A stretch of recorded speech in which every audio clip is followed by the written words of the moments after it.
বলতেন তারা বাধ্য হয়েছে এবার বলতে, ও মাই গড, হোয়াট আ লুক। এবারে সাকিব খান আসলে চমকে দিয়েছে সবাইকেই। আমি নিজেকে মোটেও যোগ্য মনে করি না সাকিব খানের সাথে স্ক্রিন শেয়ার করার জন্য।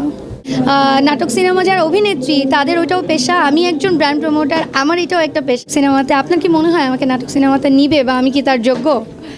আমার ড্রেস স্পন্সর করেছে আনজারা। আমরা সবাই জানি আনজারা ড্রেস এক কথায় খুব সুন্দর হয়, জন্য অনেক ভালো লাগছে। আমি kind of a part of this organisation. আমি প্রোগ্রামের একটা হোস্টিংয়ের একটা পার্টে আমি আছি। অ্যান্ড অ্যাওয়ার্ড আজকে আমাকে অ্যাওয়ার্ড দিয়ে সম্মান করা হচ্ছে, অ্যান্ড এটা আমার প্রথম অ্যাওয়ার্ড, সো আমি অনেক এক্সাইটেড। কোন ক্যাটাগরিতে অ্যাওয়ার্ডটা পেলেন? আমি অ্যাজ আ ব্র্যান্ড প্রমোটার অ্যাওয়ার্ডটা পেয়েছি। এই যে ব্র্যান্ড প্রমোটার বললেন, কত বছর ধরে আপনার এই ব্র্যান্ড প্রমোটারের যাত্রা? আমার এই যাত্রা শুরু হয়েছে বিগত 5 বছর আগে, 5 বছর। এই যে 5 বছর বললেন, শুরু থেকে কেমন সাপোর্ট পেয়েছে এবং কার হাত ধরে আপনারা আসেন? এটা আসলে আমি যখন কোভিডে বাসায় বসা ছিলাম, আমি তখন চাকরি করতাম। I was a full corporate lady. বাসায় বসে আসলে কি করা যায় চিন্তা করে আসলে শুরুটা করা, এবং তখন থেকে যাত্রা এই পর্যন্ত আমাকে আর বসে থাকতে হয়নি, এবং আমি আর আমার কর্পোরেট লাইফে আর ব্যাক করিনি। এই যাত্রাটা আমার এত সফল বা এত ভালো আছে। এই যাত্রার পথে কার হাত ধরে আসে?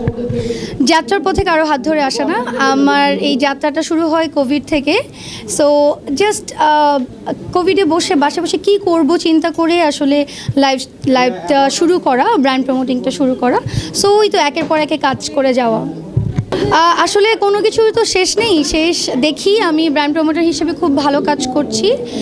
আমার যারা ক্লায়েন্ট আছেন তাদের সাথে খুব ভালো সম্পর্ক, এবং সবাই আমার কাজের অনেক প্রশংসা করে, আলহামদুলিল্লাহ। সো যেখানে আছি এখান থেকে অবশ্যই বেটার কোনো পজিশনে যেতে চাই, বাট আমি আপাতত এই পেশাতেই থাকতে চাই, নিজেকে এখানেই স্ট্যাবলিশ দেখতে চাই। খুব সুন্দর আউটলুক ডিজাইন ড্রেস পরে আসছেন, কার ডিজাইন করে আসছেন? আমার ড্রেস স্পন্সর করেছে আনজারা। আমরা সবাই জানি আনজারা ড্রেস এক কথায় খুব সুন্দর হয়। সো আমার এই অসম্ভব সুন্দর ড্রেসটি আনজারা থেকে আমাকে স্পন্সর করা হয়েছে আজকে। যেহেতু আপনি দেখতে খুব সুন্দর, নিজেকে কি নাটক সিনেমাতে যাওয়ার চিন্তা ভাবনা আছে কি? না, নাটক সিনেমাতে আপনার কি মনে হয় আমাকে নাটক সিনেমাতে নিবে বা আমি কি তার যোগ্য? আচ্ছা, আমার মনে হয় যে স্ক্রিনে যাওয়ার জন্য নিজেকে আরেকটু পলিশ করা, আর একটু গ্রুমিং করার দরকার। আমি আসলে ওটার জন্য প্রস্তুত না, এবং আমার কোনো ইচ্ছা নেই। তাছাড়া আরেকটা বড় ব্যাপার হচ্ছে নাটক সিনেমা যারা অভিনেত্রী তাদের ওইটাও পেশা, আমি একজন ব্র্যান্ড প্রমোটার, আমার এটাও একটা পেশা। সো একজন নারী হিসেবে আমি এই জায়গাটাতে খুব ভালোভাবে সফল।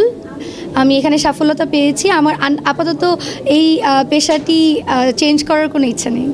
যেহেতু ইচ্ছে নেই, তবে আমরা জানতে চাচ্ছি যে পছন্দের অভিনেতা বা নায়ক নায়িকা কি বাংলাদেশ? অনেক, সবাই খুবই ভালো লাগে। সাকিব খানকে তো রিসেন্টলি খুবই ভালো লাগে। সিয়াম আহমেদকে ভালো লাগে, কাকে ভালো লাগে না, সবাইকে ভালো লাগে। নায়কদেরকে যারা রানিং এখন যারা কাজ করছেন, এবং নায়িকাদের মধ্যেও আমার পরিমণিকে খুব ভালো লাগে, অনেক সুন্দরী। তারপর হচ্ছে আমার অপু বিশ্বাসের কাজ ভালো লাগে, বুবলি আপুকে ভালো লাগে। এনারা সবাই অনেক সিনিয়র, যারা আসলে কাজ করছে রেগুলার, সবাইকে খুব ভালো লাগে। স্বপ্ন আমি কখনোই দেখি না, এটা শুধুমাত্র স্বপ্ন। আমার মনে হয় বাংলাদেশে প্রত্যেকটি মেয়েরই এখন স্বপ্ন সাকিব খানের সাথে যদি স্ক্রিন শেয়ার করা যেত, বাট আমি নিজেকে মোটেও যোগ্য মনে করি না সাকিব খানের সাথে স্ক্রিন শেয়ার করার জন্য। ঘুমিয়ে দেখেন না, যদি স্বপ্ন যদি কখনো বাস্তব হয়ে যায়? যদি বাস্তব হয়ে যায় আমি তো অনেক লাকি মনে করব নিজেকে, বাট এই স্বপ্ন বাস্তব হওয়ার কোনো প্রকার সম্ভাবনাই নেই। সাকিব খানের কোন কোন ছবি রিসেন্টলি আপনার দেখা হয়েছে? বরবাদ, অফকোর্স বরবাদ। রিসেন্টলি বরবাদ দেখেছি, 2 বার দেখেছি, এবং খুব ভালো লেগেছে। এইবারে সাকিব খান আসলে চমকে দিয়েছে সবাইকেই, এটা আর বলার কোনো অপেক্ষাই রাখে না। এইবারে সাকিব খানের আগে সাকিবিয়ান যারা ছিল, যারা পছন্দ করতেন, তারা বাদেও যারা আসলে নতুন করে হয়তোবা ইগনোর করতেন বা এই টাইপের কথা বলতেন, তারা বাধ্য হয়েছে এবার বলতে, ও মাই গড, হোয়াট আ লুক। সর্বশেষ দর্শকদের উদ্দেশ্যে কিছু বলুন। দর্শকদের উদ্দেশ্যে আজকে আসলে আমি একটি অ্যাওয়ার্ড শোতে এসেছি।